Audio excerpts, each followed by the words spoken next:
Les grandes gueules de Radio Espace Guinée reçoivent un panel d'invités et des interactions avec les auditeurs ont lieu sur l'actualité du moment. Les colères, les propositions sont entendues.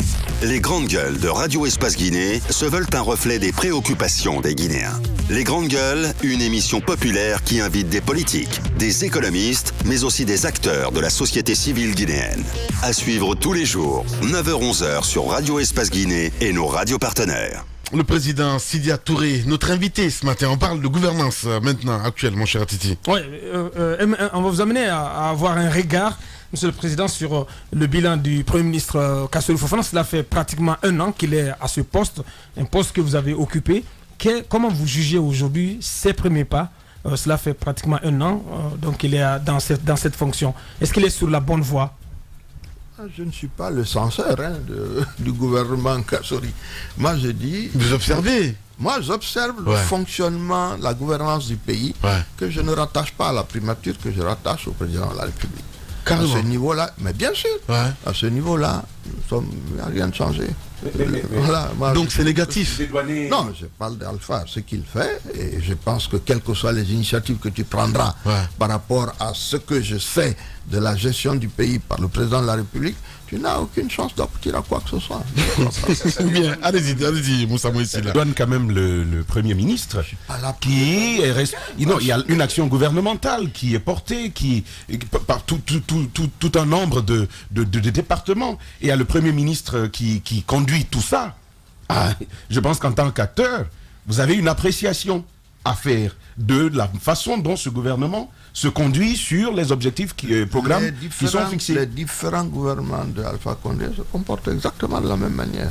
Voilà. Moi, je n'en vois pas les résultats. On se lève ici. Attendez, on s'assoit là. Nous sommes dans la 9e année. Prenons secteur par secteur. Justement. Dans la 9e année. Dites-moi au niveau des travaux publics, Monsieur le Président. Au niveau des travaux publics, il paraît qu'on a dépensé 2 milliards de dollars dans ce secteur. Dites-moi où est-ce qu'il y a un seul échangeur dans Conakry ici pour améliorer la circulation. Dites-moi où est-ce que sont les routes qui ont été faites, de quelle ville à quelle ville. On me dit on a dépensé... Mais pour faire quoi exactement? Quand on vous dit qu'on a dépensé 2 milliards de dollars et que nous savons que peut-être 1 kilomètre de route, admettons que ça vaille plus d'1 million de dollars, ainsi de suite. Mais ça fait plus de 1000 kilomètres à 2 millions de dollars par kilomètre de route. Mais les routes là, elles vont d'où à où? Vous prenez la route ici. À partir de Koya, vous essayez d'aller jusqu'à Kankan. Si vous ne tombez pas sur le goudron qui a été laissé le temps de compter à Kouroussa pour aller vers Kourémalé, vous êtes dans la dèche, il n'y a pas de route. Vous redescendez de Kankan, Les grandes gueules. Il n'y a pas de route. Vous quittez là-bas, vous redescendez vers Zéro-Corée. Écoutez, il n'y a pas de route. Bon, écoutez, dites-moi, les 2 milliards de dollars, c'était où? La voirie urbaine de Conakry. La voirie urbaine de Conakry s'améliore quand même. Mais qu'est-ce que vous appelez la voie? On a construit des routes à Conakry. Non, il y a une réflexion de la voirie urbaine. Il y a une petite amélioration tout de même, Monsieur le Président. Allez-y. A-t-on construit des routes en plus à Conakry? Où c'est? D'où à où? Les grandes gueules. On a fait des rocades ici ou quelque chose pour essayer de fluidifier la circulation du côté de Bambeto ou de machin. Où c'est? Quand on ne m'a pas montré quelque chose, arrêtez de me dire ça s'est amélioré un peu, ça veut dire quoi? Bien. Tout ça là, on peut évaluer et donner des chiffres précis. Bah oui, c'est une réalité évidemment.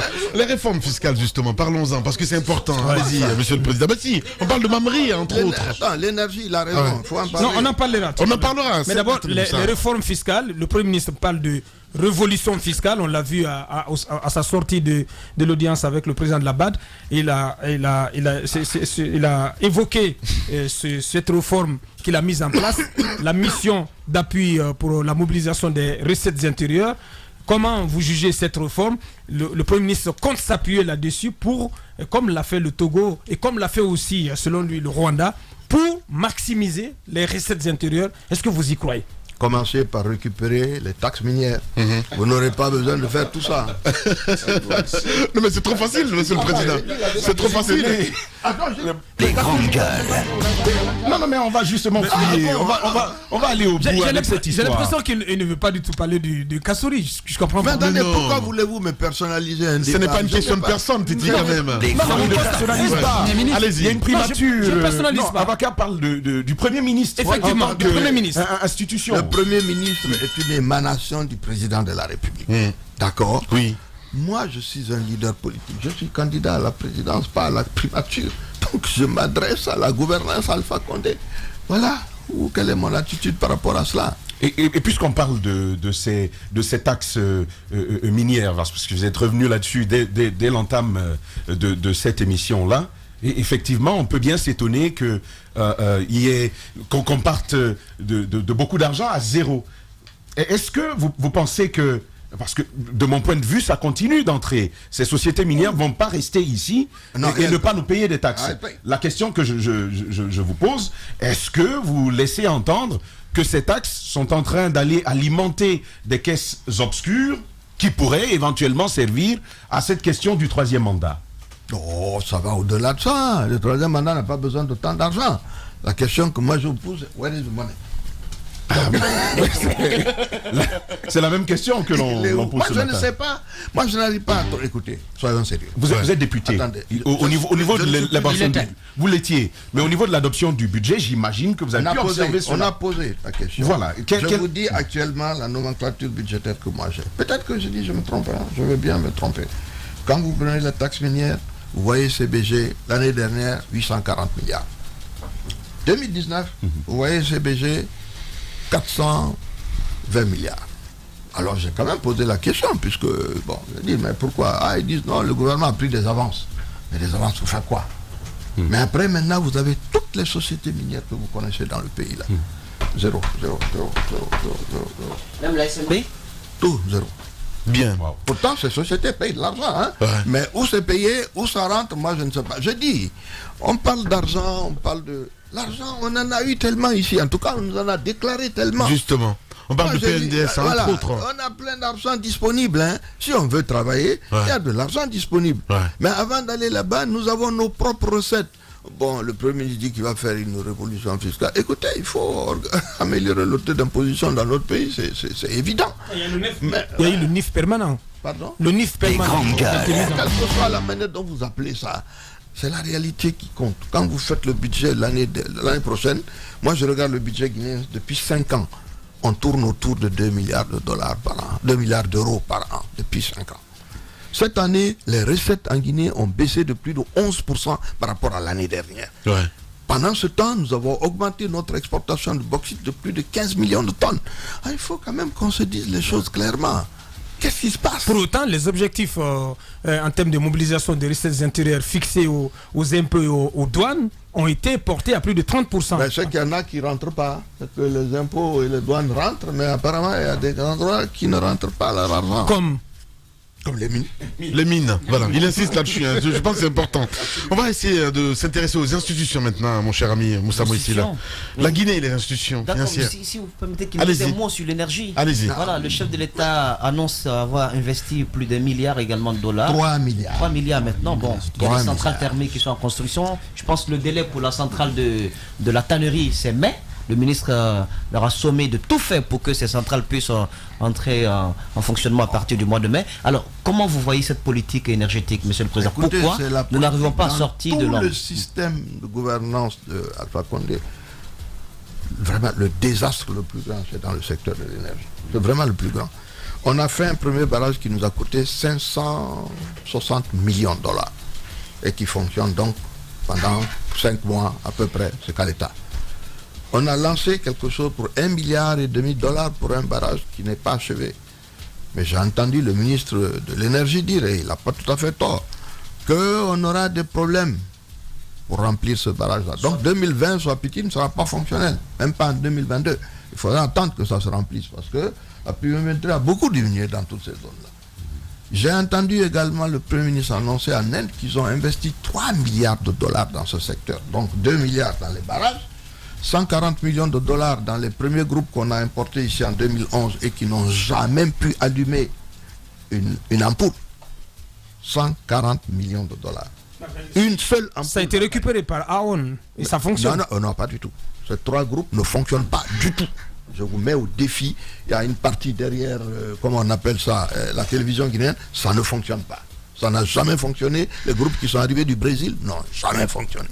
Il y a une partie à Kaloum, une partie des grandes gueules.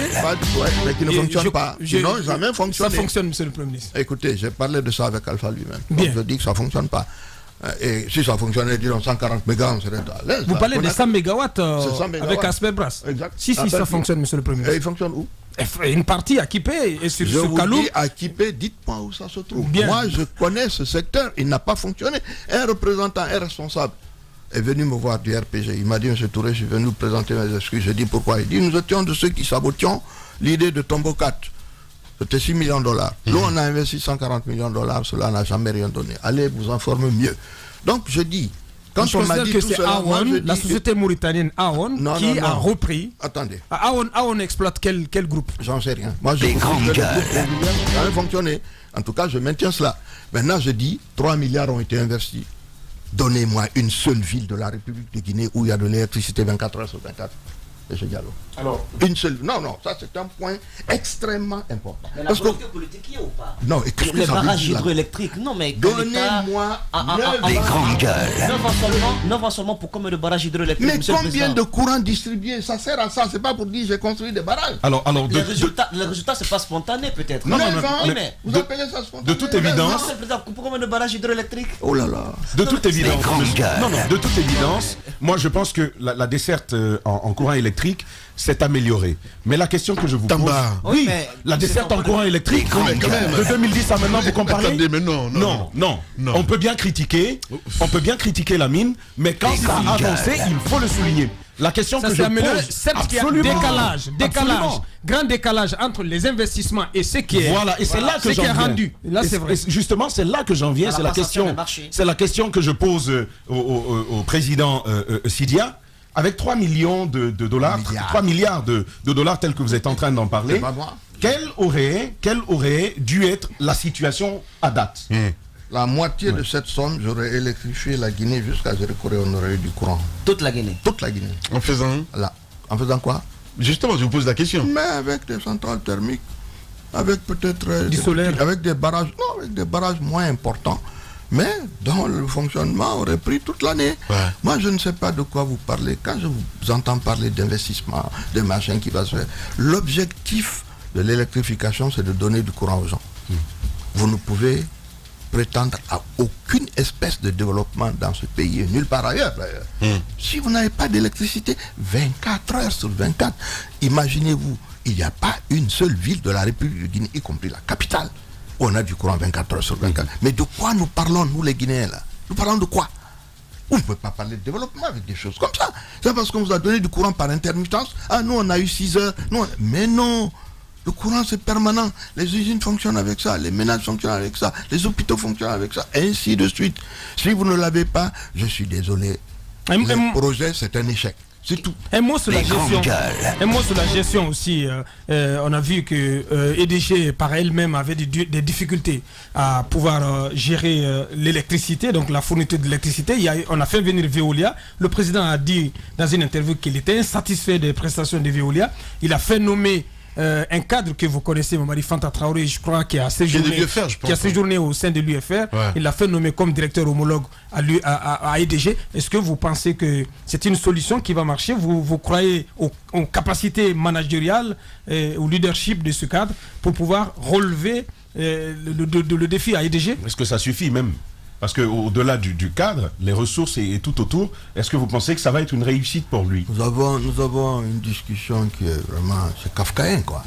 Non, franchement, vous savez, quand les problèmes d'électricité, qui sont des problèmes de base de tout processus de développement, ne sont pas réglés, le président intervient, il devrait le faire en 2011 pour qu'à la fin de l'année, on ait du courant.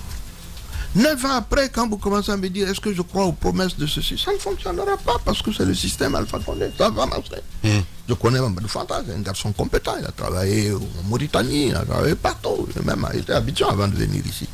Mais ça ne fonctionnera pas parce que derrière, vous avez des problèmes avec la fourniture de carburant, vous avez le problème avec la gestion. On a mis des gens qui sont plus de militants, on a vu ça dès le départ ici. Il y en avait un qui était là-bas, je ne me souviens plus de son nom, en 2011, mais qu'est-ce qu'il ne racontait pas? Après, on s'est aperçu qu'il est parti avec la caisse, ainsi de suite. Non, le système, il fonctionne comme ça. Ça ne donne pas de résultat. C'est ça la réalité. Tout sur la question de l'éclairage public, on n'en parle pas assez. Les panneaux solaires, les grandes gueules, les jeux de lumière. Parce que ça s'éteint, ça s'allume, ça s'éteint, ça s'allume. Oui. On ne comprend absolument rien. Pourtant, il y a des milliards quand même qui ont été déboursés pour cela. Demandez. Est-ce qu'on peut encore accuser les conditions dans lesquelles ces marchés juteux ont été passés? On peut accuser surtout le fonctionnement du secteur de l'énergie en Guinée. Mais donc, il faut accuser le président de la République quand il est arrivé au pouvoir en 2010. C'était l'objectif numéro 1. On va mettre l'électricité. On me disait même, vous avez électrifié Conakry en 6 mois. Nous, on va le faire en 3 mois, ce sera terminé. 9 ans après, on y est encore. Donc, moi, je ne crois à aucune autre solution tant que la gouvernance est celle que nous connaissons. Voilà la réalité. Et bon, très rapidement sur le programme de la Guinée avec les institutions de Bretton Woods. Vous êtes économiste, je présume que vous suivez ce programme de facilité élargie de la Guinée avec les institutions. Les ministres du secteur économique étaient à Washington récemment, aux assemblées annuelles du Fonds et de la Banque mondiale. Qu'est-ce que vous en savez? Est-ce que ce programme tient? Est-ce que les réformes globales sur le plan économique tiennent la route en Guinée?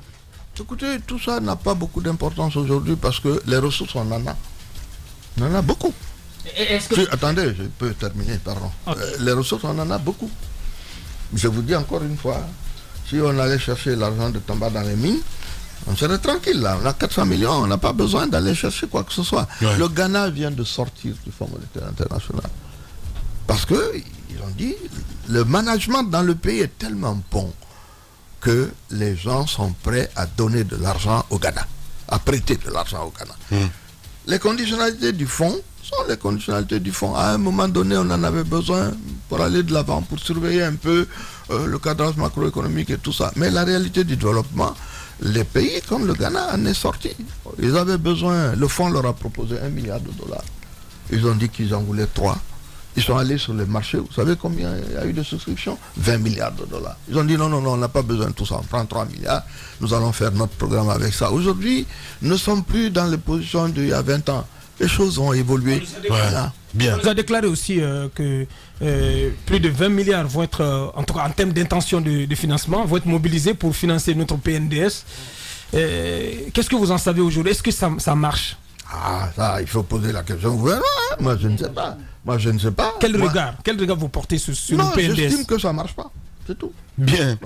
Le président Sidya Touré, notre invité ce matin. Il se passe dans la vie politique tant d'événements inattendus, bizarres, que la Guinée paraît fumer la moquette. Chez les GG, la politique, vie de société, les grandes gueules, pour l'intérêt de la Guinée.